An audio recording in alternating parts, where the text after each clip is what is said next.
how are you? There is so much that I have to catch you up on. I'm gonna go more in depth about what I do for a living and where I see myself in the next couple of years. I feel like I'm entering this sort of like winter arc, and it'll make sense when I get into it. But first, I have been wanting to update and change and clean these shelves for a hot minute. I mean, ever since I set them up for the first time a couple years ago, I kind of have just been adding here and there to it, and I haven't done like a full rearrangement of it. But also, it is spooky ooky. There are cobwebs everywhere. There are dust bunnies everywhere. Let me back up. Let me explain. I have a big interest in taxidermy and wet specimens. I don't know, there's something about it that really fascinates me, and that will get into kind of my backstory about what I do for a living and what I got my degree in and that experience. But back to the shelves, I have been wanting to revamp it and sort of edit it down in a way, because I have a lot of things on the shelf that I don't really care about. I think it's time to kind of refresh these shelves and get rid of what I don't want or need anymore. I call this my shelves of curiosity. It has a lot of wet specimens, taxidermy things, just like, you know, spooky, creepy, like weird shit. This is definitely going to be more of a yap sesh while also decorating. I'm going to pull a specimen off of this shelf that is my most valuable possession in my opinion, and it's kind of like the catalyst for the beginning of this story. So this specimen is a baby shark. In 2015, I graduated high school and I went to a community college in Barnesville, Georgia. It's a very small, quite honestly, bumfuck nowhere college, but it was amazing. I mean, I had a great experience. I barely graduated high school, but I got a 3.0, was able to get, Hope Scholarship, and I was able to go to college, community college. I almost didn't go to college. I'm gonna set this down for a second.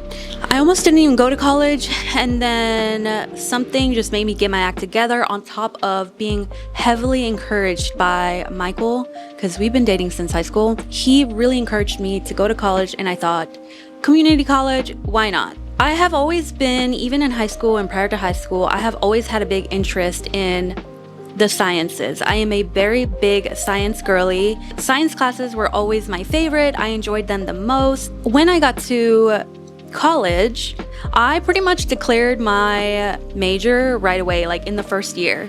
So I kind of had an idea already of what I wanted to pursue. I knew I wanted it to be sciences, but specifically I majored in biology. So when I went to community college, I got my associate's degree, so that's 2 years in biology. That first year of college, I took, of course, a biology class. I took Bio 1, Bio 2. Those came with a laboratory that was mandatory that you did, so I think it was like 2 hours.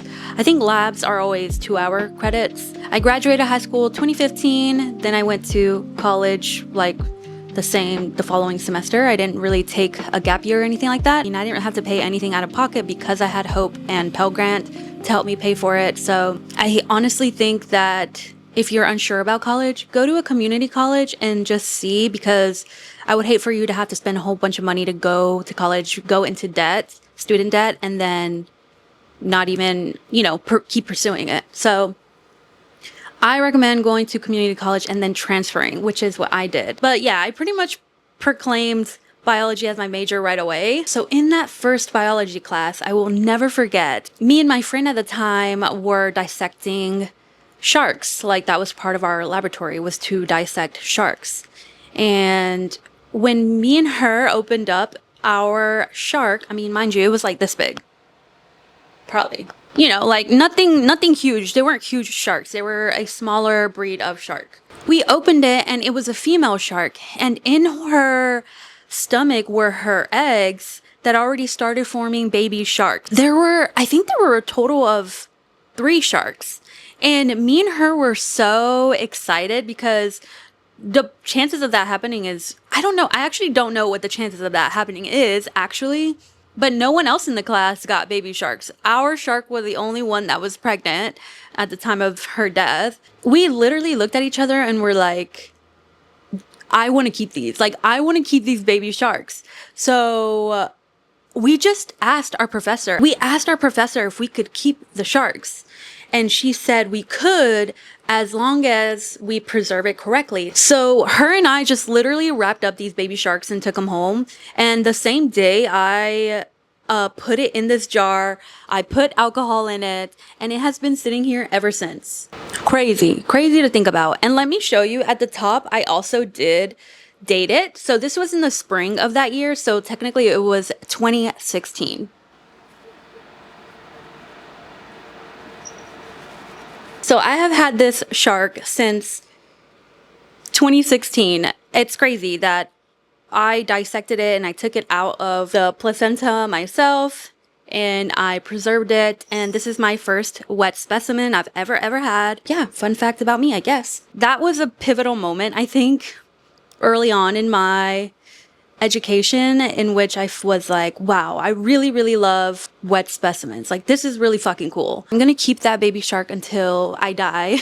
That gave birth to me collecting things over time and going to like weird oddities, festivals, and expos. It comes from my love of like biology and weird curiosities. I also have some bones that I really like. I like to see things preserved in a really meaningful way or a very scientific way. When the preservations get like weird, where they start doing weird things with the animals, it gets a little bit too much in my opinion, and it gets a little bit disrespectful. Like, I think animals and things and nature should be treated with respect. Like, side note, but I had went to the Oddities Expo, like I just mentioned, one year, and this one guy had a lot of rats. They were white rats or mice, probably mice, white mice. And of course they were dead. They were taxidermied or whatever. But he had the front open, like literally cut open. And he had put it on like a cross, almost like if it was a crucifix or something. It just was like reeking of violent energy. And when I would see it, it would just upset me, honestly, because he had it like purposely like stretched out open, and the little mice was like spread open, and it just, I was like, I do not like that. Like, there's something about that I just was like, the vibes were not good.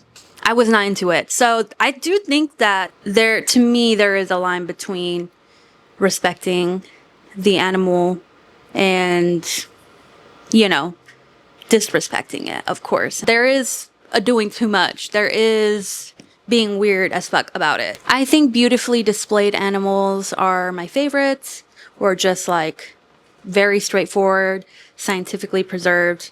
Like my baby shark, very straightforward, you know, nothing fancy, versus like putting it and setting the animal in a certain way that feels humiliating, you know? I don't like it. I don't like that.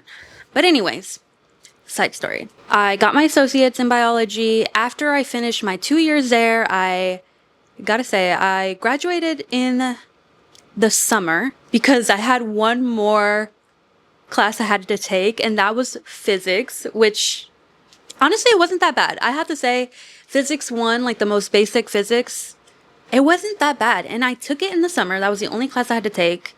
And because it was in the summer, I was able to kind of focus on it. And the class wasn't as long because, again, it was in the summer.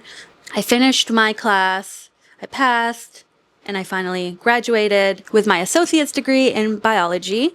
And you can't really do much with an associate's degree in biology. I'm just going to tell you that right now. Then I transferred to Emory University, which, if you know, is a prestigious, this makes me cringe because I have imposter syndrome and I have a hard time giving myself credit. But I will say Emory is a really big private school. It's very prestigious. And I'm telling you, the only reason I was able to transfer there is because their diversity numbers heavily lacked Latino representation, and moreover, Latina representation. So I'm sure when they saw I had graduated 4.0, summa cum laude, biology, associate's degree, they were like, okay, great, we'll pick her. You know, it almost seems like, to me, like, yeah, come on. Because I was very hesitant to apply to Emory University in the first place. But I remember my cousin at the time, he was like, no, you should apply just to see if they'll take you. You never know if they're gonna accept you or not.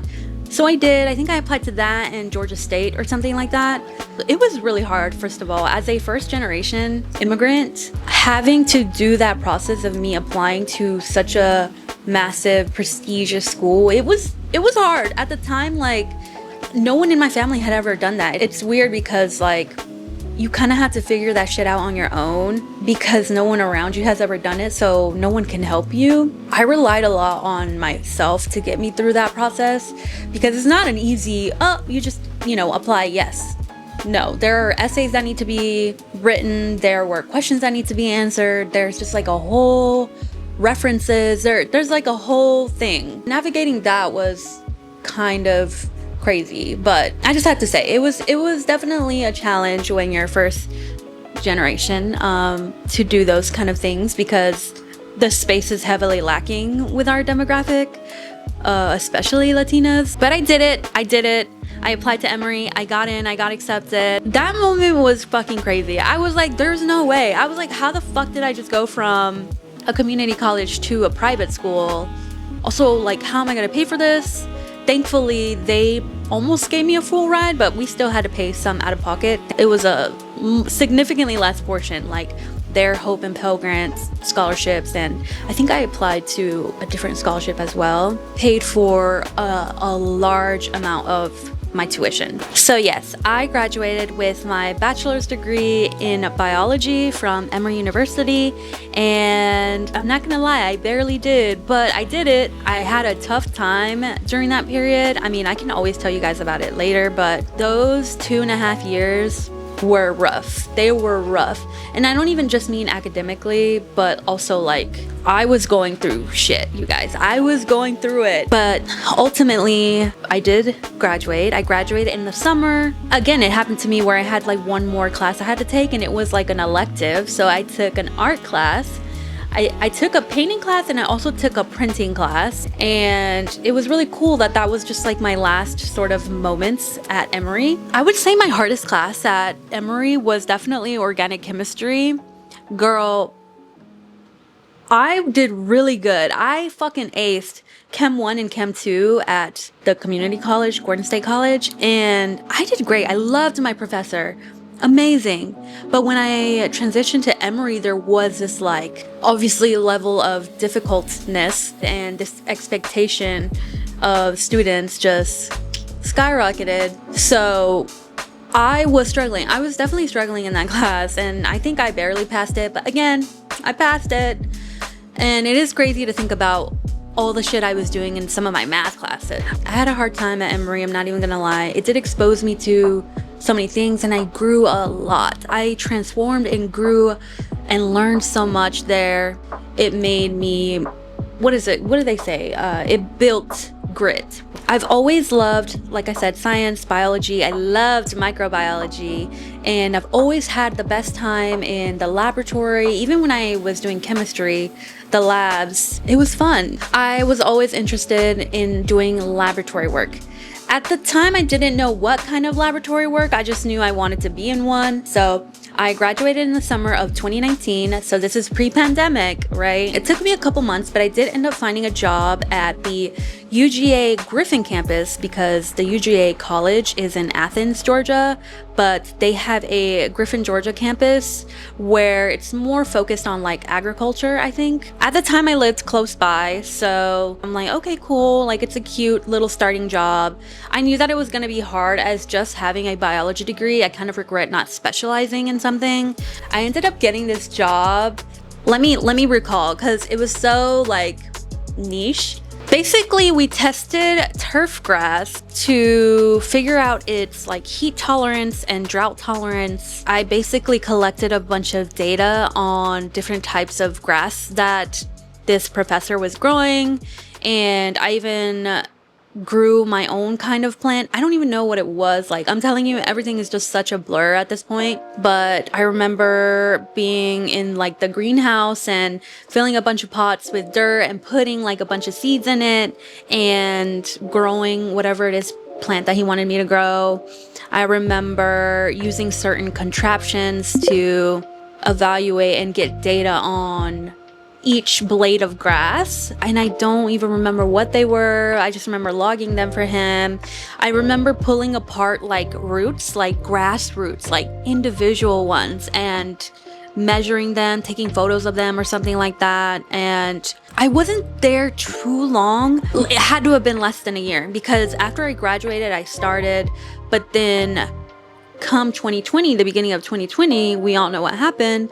We got hit with COVID, and then because it was a school, it was a massive shutdown. So no one was going to school. Professors weren't going to class. That was one of the first things that got shut down, were the schools. So for the first couple of weeks, we were kind of just waiting around to see when we could come back. But as you guys know, things progressively got worse and more intense. So we went from not knowing when we were going to go back to work to basically being furloughed to basically being jobless. I mean, so many of us lost our jobs. Everybody went into lockdown. So for those couple of months, I wasn't working. I mean, we were all living off of unemployment and the stimulus checks. I never went back to that job, and I'm not gonna lie, I did not like it. It was cool at first, but it definitely got a little bit boring, a little bit redundant. But I also felt really awkward with the professor. I don't know, there was something about his energy that was just like awkward. Peace and love. And then from there, I was applying for jobs. Mind you, I don't have a lot of experience at this point. I have my bachelor's degree, which was holding me down because people see, you know, oh, Emory, like that's pretty substantial. So I think that's what really helped me get this next job. You know, after months and months of trying to get a job, I finally found one, and I got hired to work at the BioLife testing laboratory. Now, this is when things get pretty serious in terms of my career. I worked for the BioLife testing laboratory for about 2.5 years. Basically, BioLife is a company that turns donated plasma into plasma therapy vials for certain illnesses and sicknesses. So if you have ever donated plasma at any of these BioLife facilities, like literally anywhere in the US, there is a chance that I have personally tested your sample. Once you go to this facility and you donate plasma, all of that plasma gets shipped to one of 2 testing laboratories in all of the US. The original testing laboratory for BioLife was in Alabama, but they opened one up years ago in Georgia. So there are only 2 testing laboratories in all of the US. Now, there are lots of donating centers, lots of BioLife plasma donating centers, right? If you've ever driven around and you see one where you see BioLife, that's definitely a donating center. You can go there, you donate your plasma, and you get paid for it if you didn't know. Some people go to make extra money, or if they're kind of tight on money, they go. Michael used to donate plasma as well. He would go to one we have locally, donate his plasma, and I would always wonder, I'm like, I wonder if I ever tested your sample. I mean, of course, on the back end, you don't know who the patient is. Every patient is just given a barcode, so I only know what state the sample came from based off how you read the barcode, but I never know, like, obviously who the patient is. For instance, the barcode will say TX if it's coming from Texas, or GA if it's coming from Georgia. If you donated plasma, you know, go and get your little coin, and you donate it anywhere in the US, there's a chance it either went to the Alabama testing laboratory or it went to the Georgia testing laboratory. I'm not really sure how they decipher. It's probably based on like location, but because of that, right, we're getting shipments from all of the US. This was a high volume testing laboratory. So we're testing thousands of patients every day. There was a huge learning curve for me because this was my first big girl job, as I would say. It was very intense training, very rigorous, and I feel like this really prepared me and launched me into my next phase of my career. And if you're curious, I did work in the donor qualification department. So this department basically made sure donors were qualified to continue donating plasma. So in this department, I would, 1, test you for syphilis, because if you come up reactive for syphilis or confirmed that you have syphilis, there's like one test you do and then there's another one to confirm that you do have it. You do get deferred for life, and you do a questionnaire when you donate plasma. Like, you are asked these questions. There was also an instrument that we use to test your total protein. So we want to make sure that your total protein in your plasma, your serum, is up to a certain standard, because if it's less than that, then we don't want to be taking your plasma, right? We want to make sure that it's safe for the donor to continue to donate plasma. And really, a sample of your plasma only gets sent every a couple of months to the testing facility to test for these things. It's not every time that you donate it gets sent there. Definitely if it's your first time donating, you'll probably get some testing done at the testing laboratories. But then after that, it's only every couple of months, I believe. Not every single time you donate you get these markers tested for, right? But yes, they want to make sure when you're donating plasma that it is safe for you to donate, and also safe for it to be pooled with the rest of the plasma for future use, for therapies. And there were other departments too that tested for like HIV, hepatitis C, hepatitis B, those kind of things. But I just worked in the donor qualification department, and we kind of did these like basic markers. We also did serum protein electrophoresis. It's called SPE. That's its own separate instrument. I think there was 2 other things that we did, but I didn't learn every single instrument. There is so rigorous because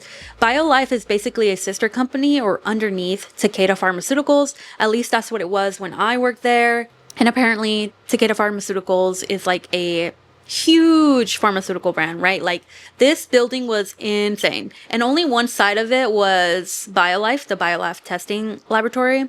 And on the manufacturing side, where they pooled the plasma, just a bunch of offices, that was like its whole other thing that was under Takeda Pharmaceuticals. Getting into this building was serious, girl. Like, the security was insane. I remember feeling so professional when I worked there. That was my first big girl job. It was really intense because it was sort of like this huge corporation.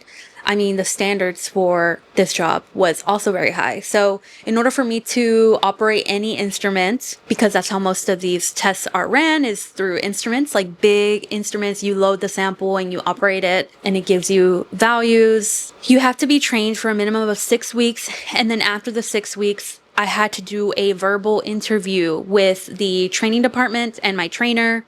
And they would ask me very detailed questions about the instrument, troubleshooting, assay theory. So like how the test is ran, like how it works, you know, running QC, those kind of things, just like very rigorous. And you had to do that for every single one of the instruments and sort of tests that you learn.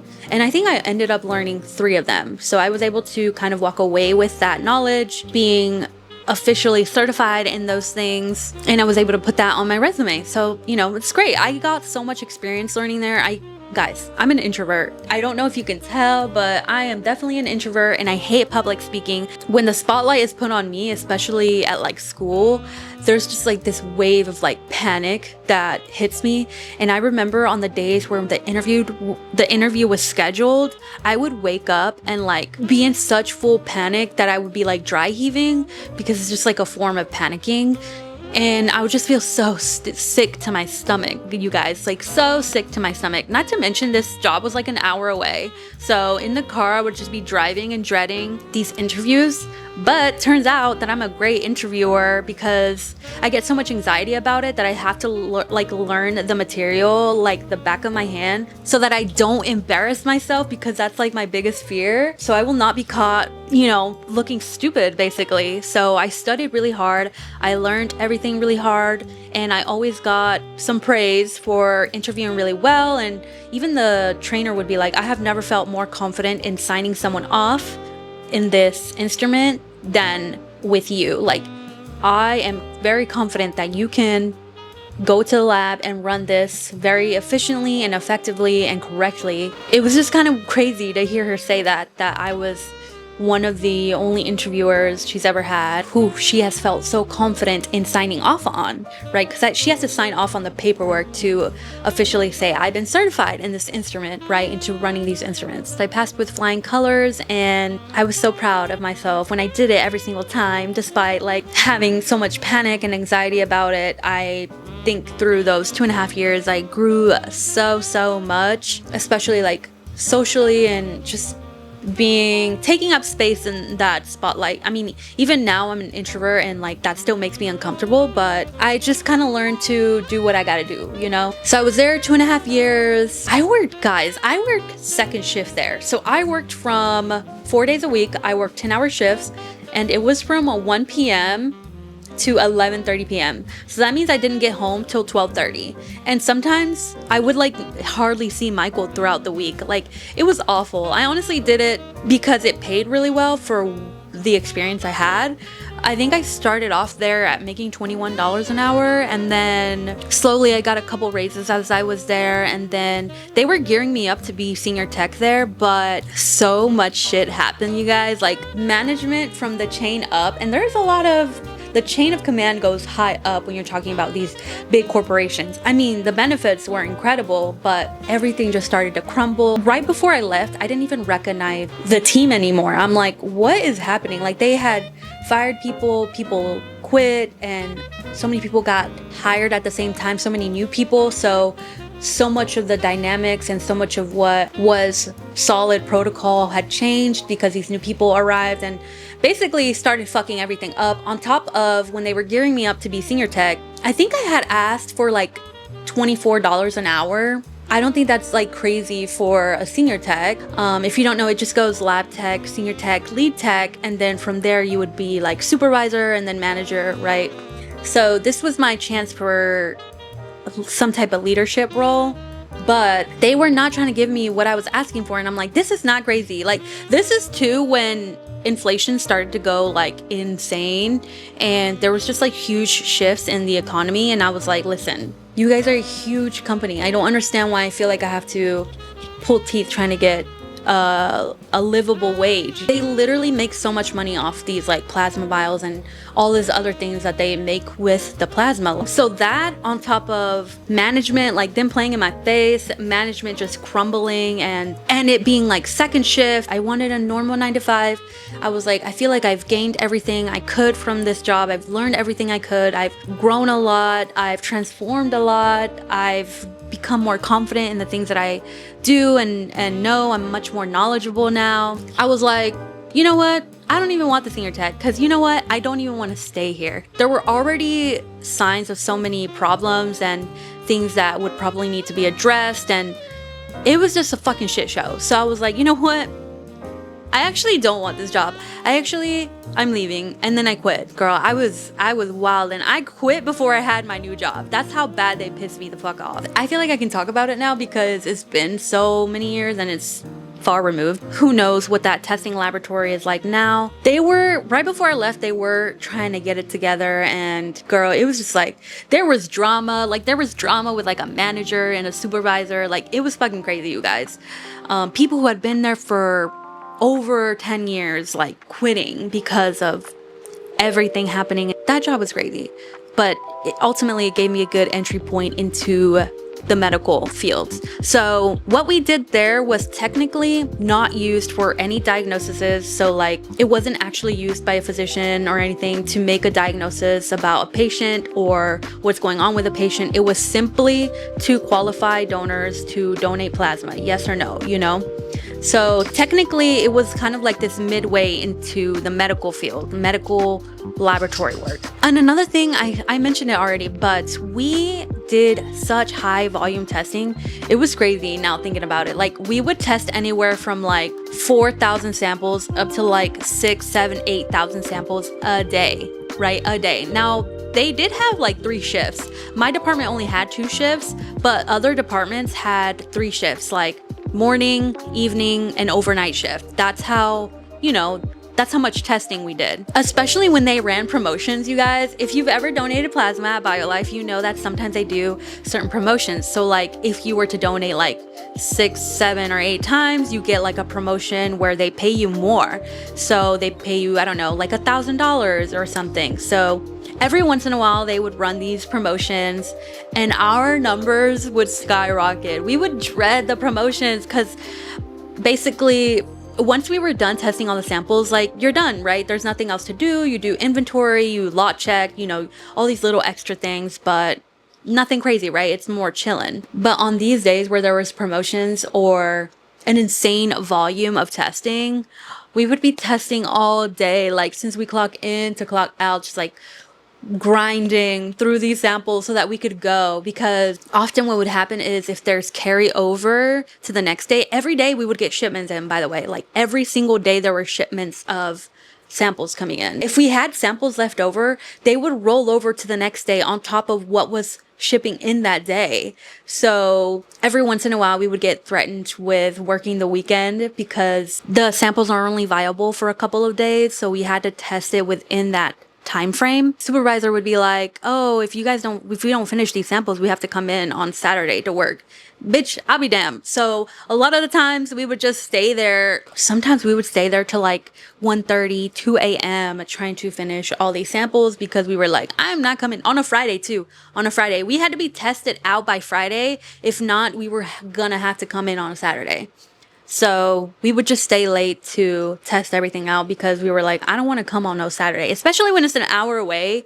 Fuck no. Hell no. So yes, I worked at the BioLife testing laboratory for 2.5 years. I left, and it was a shame that I left before I got to become senior tech because I mean, I was getting so much. Guys, I'm really good at my job, okay? Everywhere I go, I get good feedback from my supervisor or my manager saying what a good job I'm doing. And I think it's just because I am highly detail oriented. I want to do the job correctly. I'm very efficient. I am very, very efficient. So I think with those qualities, I become a natural high performer, right? Not to toot my own horn, but it is what it is. It's me being honest with you about how well I perform at some of these jobs. So they were gearing me up to be senior tech, but I was like, I don't want it. Not only are you not giving me the pay that I'm asking you for, but also shit is fucking falling apart already. I don't want to be a part of rebuilding whatever it is that you guys have here. So I left, and I left before I got my new job, which is the job I currently have.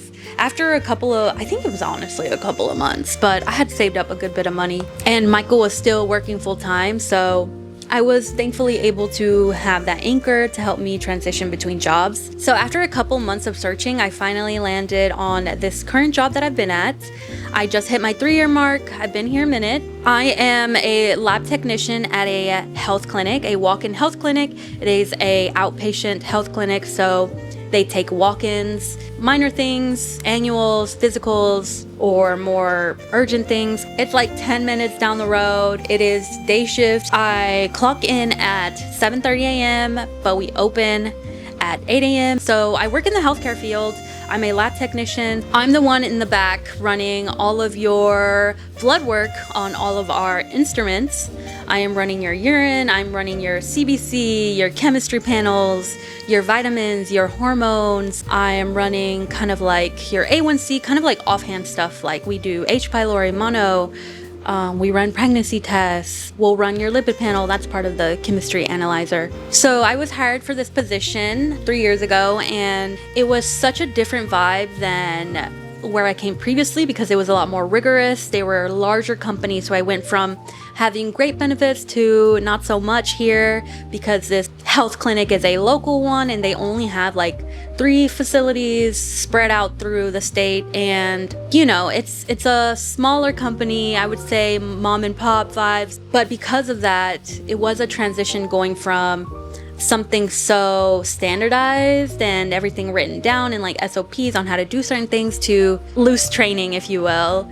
I had so many questions when I was under training. Everything I learned was pretty much outside of training, like on the job, you know. It was kind of one of those jobs, but 3 years later, I'm very proficient at the job. I can run the whole lab by myself pretty much, and we will see anywhere from like 30 to 60 patients per day. Most of the time it's like 50 patients per day because our location is pretty busy, especially in the winter months. Oh my god, everybody and their mama is sick, so we get a lot of sick people who come in and get swabs and stuff to see if they have influenza or COVID. But yes, I am a lab technician who works in the back, and I basically process all of the blood work the MAs or the nurses will draw the patients. I'm not a phlebotomist. I do not draw patients. That is not something that I see myself doing. I don't like needles. I have to look away when I get my blood drawn. Like, I used to have Kaiser as insurance, and I would go there, and the lady, she was so sweet. She would draw me, and I look away, and I like purposely make it like visible that I don't like needles and seeing it. So she's so sweet, this one lady, who she would always be the one to draw me. She would just start talking to me and kind of like distracting me when she would draw my blood. But anyways, yeah, I don't like the idea of drawing patients. I don't like needles. So phlebotomy that's not for me. And in either case where I'm headed career-wise, I wouldn't need to be a phlebotomist anyways. So yes, the medical assistants or the nurses will bring me the blood into the racks, and I will grab them, process them in any way I need to. I get lab results, I send them out, I give them to the providers, and alas, that is pretty much what my job is. I find this job really fulfilling, and I like that I've sort of pivoted more into the healthcare aspect of laboratory work, because for a minute I started off doing research at the UGA Griffin campus under that professor. That was my first job, and then I was able to move on to more like medical but not healthcare laboratory work, and now I've landed somewhere where it is direct healthcare work and it is direct medical laboratory work. I like where I've ended up. It kind of just happened naturally, and it wasn't something that I seeked out or anything like that necessarily. I don't know, it just all kind of happened this way. I find, again, the job more fulfilling, to be able to sort of provide a service for the community. Our lab team is so much more small than, you know, the MAs and the nurses and the doctors. There's only a few of us at a time who run the lab. Most of the time it's just one person in the lab. I mostly work a lot on instruments. There are these big instruments, these analyzers, where you load the samples after you centrifuge them, and they test for a bunch of stuff.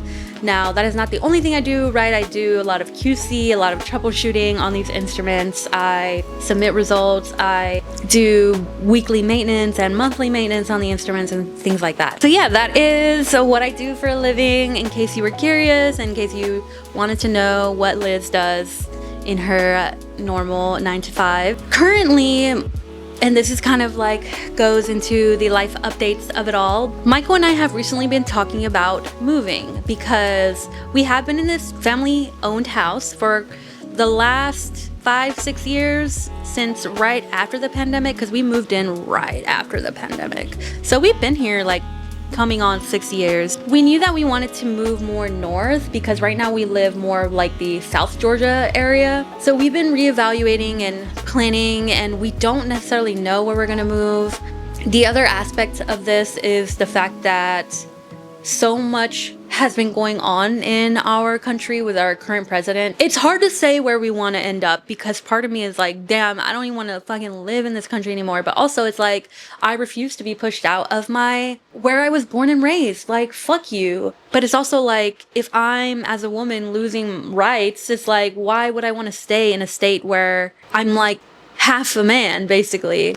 Moving from a red state to a blue state, it's like, well, where the fuck am I going, you know? So we don't even know if we want to move just like cities within Georgia, if you want to move to a different state, or if you want to move to fucking Mexico. I'm in the process of getting my dual citizenship. Just like, everything going on is so scary, and I feel so threatened right now, and I just need to be prepared for any outcome. And I want to move intelligently. I want to move with backup plans. So as of now, we don't know where we want to move, but we just know we're going to move. We're going to move, and preferably within the next 1.5 to 2 years, probably more within the 1 year to 1.5 year mark. And I say this because as we are reevaluating kind of like, you know, our finances, because we are planning to move in the future, we are in this huge saving mode. But also, I've been reevaluating my job, so my career. And it's so funny because astrologically, it all sort of like points to this. And it's so funny how that works out. But anyways, I have been wanting to get a certification that allows me to ask for more money when I get hired. It sort of like solidifies my credentials within the healthcare community. I am currently looking to get my MLT/MLS certification. So MLT is a medical laboratory technician. That is basically a certification that allows you to work in hospitals and other clinical laboratories where you are licensed to work in them. You are certified. You are basically have proven that you know these things. And it's one thing to have experience in it, but it's another to take this board exam and become certified in this sort of like career.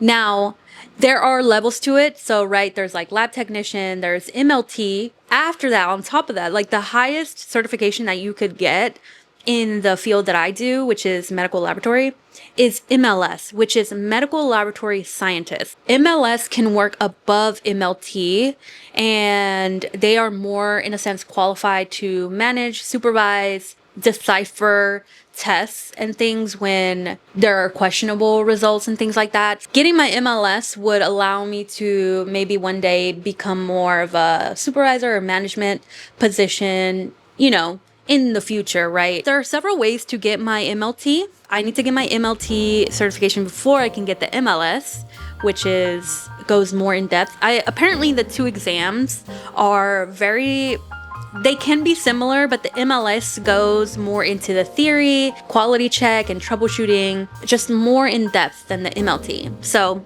ultimately the goal is to get my MLS, but first I need to focus on getting the MLT. The reason I want to get this certification is because it'll really expand the job opportunities that I can apply for as we move, you know, like wherever we end up. It kind of guarantees that I will have job stability and I will be able to get a job. And on top of that, getting my MLT, but even more so getting the MLS, really increases my salary by a lot. And it depends on where you go, but it does increase it a substantial amount that it would make the blood, sweat, and tears that I'm putting into studying for this exam worth it. This is something that I really want to get, and it's like a recent development that I've set in stone that I want to go for. Getting this certification will really make me feel more comfortable about my finances and things like that, because I will be making more money. So this is in terms like leveling up in my career, really taking this thing as far as I can, you know. I have got the clinical experience at this point. I know what this all looks like. I'm just lacking that certification. Now, there are several routes you can take if you're interested into taking the MLT/the MLS. And one of them is having your bachelor's degree, but also having clinical experience, like 3 years of clinical experience, which I have. Now, the thing is, this exam covers a wide variety of topics, and some of which I'm not as familiar with, including blood banking. Blood banking, as I've already been reading in the first chapter, is incredibly difficult. Like, this exam is not easy by any means. It's very, very hard. And part of me is already feeling like I'm gonna fail. But the other part of me is like, I don't want to focus on that. I want to focus on just trying my best. So I am shooting for the stars right now. I really hope that I succeed and I pass, but there is a chance that I might fail at this, and that would be tragic, because most people go to school and they specialize in MLT or MLS, and they go through a program, like a 2-year program, or when they go to college they graduate with this because it's like specialized, and they're able to like learn this stuff with other people, with a teacher, a professor, and learn this stuff gradually. But because I'm sort of taking on all of this on my own, there's a lot of like self-discipline that needs to be happening, a lot of consistency. Like, I need to be studying every day. I think there's like 6 or 7 major sections. So there's blood banking, hematology, chemistry, immunology, microbiology, urine and body fluids, and homeostasis, and molecular biology. All of these things together encompass what's going to be on the MLT/MLS exam, and I am so overwhelmed already. And part of the reason why I'm telling you guys this is because if I put it out there that I'm doing this, I feel like it puts this sort of like pressure on me that will help me stay consistent and determined, because honestly, this first chapter is kicking my ass, okay? I just started studying for this maybe like a week and a half ago, and it is dense, you guys. This material is dense. I'm taking the exam through ASCP. When you are board certified through them, that makes it a national certification. So this allows me to move anywhere, any state, and be able to get a job with this certification. It is basically a licensed certification that allows me to work in hospitals or any medical healthcare laboratory. MLS is like the prestige, like it's like as high as you can go. Anything higher than that would be like a master's or a doctorate, right? Even with the master's, some people, one of the routes is having your master's degree to be able to take the MLS. So I mean, they're right up there with that. MLT, MLS, we basically tell the doctor what is wrong with your patient, and the doctor tells the patient what is wrong with them, right? So we are the ones actually finding out what is going on with these patients through all various kinds of tests, right? As you can tell by all the subjects that I gave you, I can really fall in line with so many different types of laboratory work, medical laboratory work. But I am telling you right now, I am not for blood banking. Like that is probably like, that section is probably gonna be the hardest section of the whole book. I bought the study guide and the test simulator and the textbook from the ASCP website for MLT MLS. And I'm using that in conjunction with YouTube videos and flashcards online to help me get through the material. I am shooting for the stars right now, and I hope that I land somewhere up there and I pass and I am able to take the MLS right after the MLT, like maybe a couple months right after. The way it works is after you apply to even take the exam, because you have to meet certain markers, like you have to have X amount of already clinical laboratory experience, or you have to have a master's degree or a bachelor's degree in conjunction with the experience, or you have to go through the program to be able to take the exam. Like there's a lot of routes to getting this certification. I have to study really fucking hard, you guys. This is not going to be easy by any means. I'm way overwhelmed right now already. I had to make like a personal curriculum and break it down by month, because my plan, and my coworker too, because we're both trying to get this MLT MLS certification. Mind you, this is two different tests. First, I got to get that MLT, then I can get the MLS. It takes a couple weeks for them to get back to you and approve the application. Once they approve it, you have 4 months to set a date for your exam. So that puts us about April, May, probably April, but if I need extra time, it's take it in May. And I can technically push it back more, but right now I am hoping for April, end of April, early May to take my MLT board certification exam. And there's a lot of material to cover, you guys. I will show you the book. Like there's a lot here, and I have foundational knowledge for a lot of these sections, but blood banking specifically is like one that I don't know so much about. Blood banking, when you get into the nitty-gritty of it, it's very convoluted, and I haven't studied for an exam or been in school since like 2019. And when I was at BioLife, I was actually doing an internal program where they were giving us quizzes and preparing us to take the MLT. But I ended up leaving, and I wasn't really, my head was not in the game, right? Like I was just like so over school and studying, and I was like, nah, I don't want to do that right now. I don't want to do that. But years later, here I am. I'm ready to take the exam. I'm ready to take on the journey. I have to kind of lock the fuck in this winter and study my ass off so that I can pass this exam, because right now I'm not feeling good about it. I guess we'll just see how I feel in March, April, May about it. I'm so afraid and I'm so scared of failing, but I have to at least try. This is gonna really catapult me into a lot of job opportunities, you know? It's gonna create this sort of like stability that I need. Maybe it's like all the fixed energy inside me and the Taurus in me, but I need to feel like stable before I can make huge life-changing decisions, like moving, for example. So it's looking at about 6 months worth of like hardcore, rigorous studying for me to be able to take this exam come the spring of 2026. And I'm gonna pray for it. Pray for me, please. Pray for me, because it's not going to be an easy feat, to be honest. And I know that. But there's also this part of me that feels like everything's going to work out for me. I don't know. After reevaluating my current job, I just realized that like I've learned everything I can from this job. I feel like it's time to move up and move on. At this point, the job is getting a little bit stale, and all the knowledge and experience that I've gotten from it has been great. It's just there's nowhere else to go. I really need to get more of a licensed professional medical laboratory certification so that I can really up my bag and get this shit going, you know? I used to be really afraid of the idea of managing people and leading people, but at this point, when I've had so many experiences of people already putting me in leadership positions or coming to me for questions and advice, just goes to show that like maybe if I'm being pushed to do it or seeked out in that way, then maybe I should just kind of embrace it. I don't really want to do it, but I need to make the money, you know? It is what it is. That's the biggest thing I've just come to realize as a fellow introvert, not liking like extra work, but it just comes with the territory, you know? Like it comes with, if you want to make more, you got to do more. That's just kind of what I've come to terms with. And if I'm already doing it and getting recognized for it, I'd rather just make the money, because sometimes I feel like I'm doing the work. Like right now I'm their go-to trainer, but I'm not getting paid to be their trainer. But they always make me train new techs because they know Liz does it right. Like they know Liz is very thorough.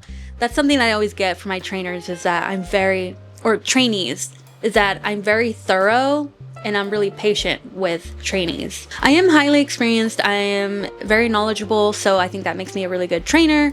But yeah, I feel like my current job is just it kind of feels like a dead end. I've gained all of this knowledge and experience, and now it really is time to like move on, you know? This is me taking on a huge journey to get this certification.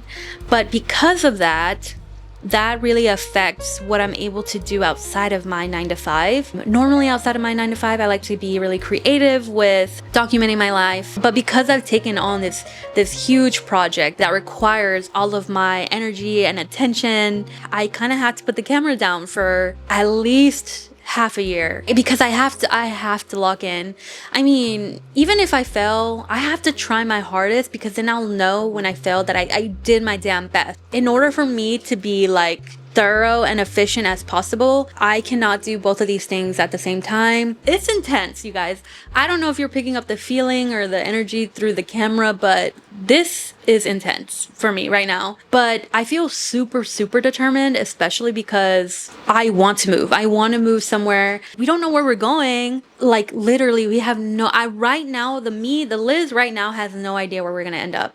But I am so excited to move. I'm excited for what's to come, you know? But this is gonna take a lot of effort, a lot of time, effort, energy, blood, sweat, and tears is gonna go into the next 6 months of my life. And I would like to say this is like a hardcore winter arc that I'm about to dive into like head first. So just wish me luck, you guys. I am trying my best. I've been watching videos like the flashcards, the study guide, and it's a lot. It's really a lot. I'm gonna try my hardest, you guys. I'm gonna try my hardest, and hopefully come the spring I will have succeeded. I hope. If not, damn, at least you know I tried. I tried. But it also helps that my coworker is also on this journey with me. We're both going to apply together at the same time. So we'll be able to kind of hold each other accountable and sort of keep the momentum and the motivation going, you know? Because this shit is intense, y'all. I am shooketh by it. And I am a college graduate, right? Like I have knowledge in some of this, but it's just the sheer volume of it all, you know, like how much I need to know. And there's also math and all of this, so I need to know equations, sort of reference ranges and things like that. I'm excited for this transformation because ultimately this is going to get us to this next chapter of my life. And I just really need to put in the fucking work, right? I need to put in the work if I want to get to where I want to be. So I am super determined as of right now to get this damn certification, okay? This is your sign if you've always wanted to shoot for something and you've felt like you're not good enough or smart enough for it. try it. Just try. I think this is just my personality, but I always think things are gonna work out for me. Like, I always feel very optimistic and positive, but I think that's just my idealistic brain, you know? My Leo brain, it likes to make everything nice and pretty and ideal in my head. Because I want to put all my time and my energy into this, it kind of leaves me with little to no time to invest into my videos, and you may or may not get some videos for the next couple of months. I'm just saying. But don't fret, it is only temporary. It's only for the next couple of months.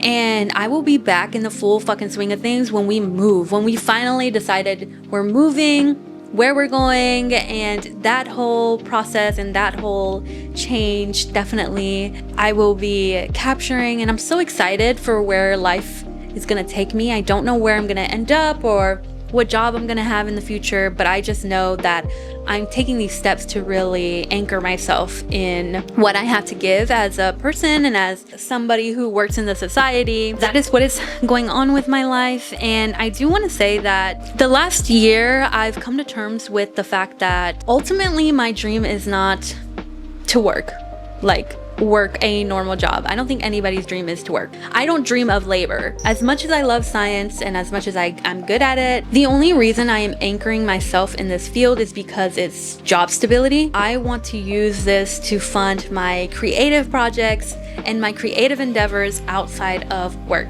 My ultimate dream is to be a painter, like an oil painter. I've sort of unlocked this part of me that was hidden away for so many years, and the last time I painted was literally last winter. I tried to follow this Bob Ross painting and I got frustrated because I thought this was turning out so ugly, but looking at this now, it's not ugly at all. Like, this is actually really beautiful. I didn't even finish the painting. Like, there's a lot missing on this canvas that he ends up doing, but I just kind of gave up. I think that I've just healed that part of me that's so self-critical and this perfectionist inside of me, and I'm trying to let go of being so detail-oriented, because when it comes to art, especially painting, that's kind of like the opposite of what you want to be doing. You know, if you get hyper focused on the details, then you're never gonna finish because you're so tied up in the minuscule details. I've decided to fill my time, my little bit of downtime, with painting. So when I can paint, I have been stepping up to this canvas and adding to it here and there, and I'm loving how it's turning out so far. I feel like I've released some sort of like blockage. Now, I love to be creative in so many different ways, even with like my digital diary and documenting my life through YouTube and other platforms. I find that creatively stimulating, as much as like junk journaling and sketching and decorating my house. I love doing that. But ultimately, what I deeply desire is to be a painter. Right now, I only work with acrylics, but that's because that's all I ever worked with in the past, and I haven't painted in years. But this is kind of like another endeavor that I've taken on. And it's so funny how this comes in conjunction with my academic endeavor. I don't know, there is transformation going on over here, you guys. There is. And part of me is like, is this what is leading me up to my Saturn return? I'm not exactly sure what happened or what switched in my head, but I know what I want and I need to just go for it. I need to start somewhere with painting. If I want to get good at oil painting, I need to be good at just painting in general and being able to just do art on a regular basis. It's hard. Life really is just about maintaining balance. And as a creative, when you are passionate about multiple avenues, you just have to realize that you don't have the bandwidth or the time to dip into everything in consistent intervals all the time. Like, you kind of just have to pick a phase, if you will, and stick with it. I am anchoring myself financially with a real person job so that I can live my life not having to worry about the struggling artists, because I don't want to be a struggling artist. I want to make sure my bills are paid. Like, I want to make sure I'm able to take vacations. I like nice things. I like taking care of myself. I am kind of high maintenance sometimes, and all of that requires money.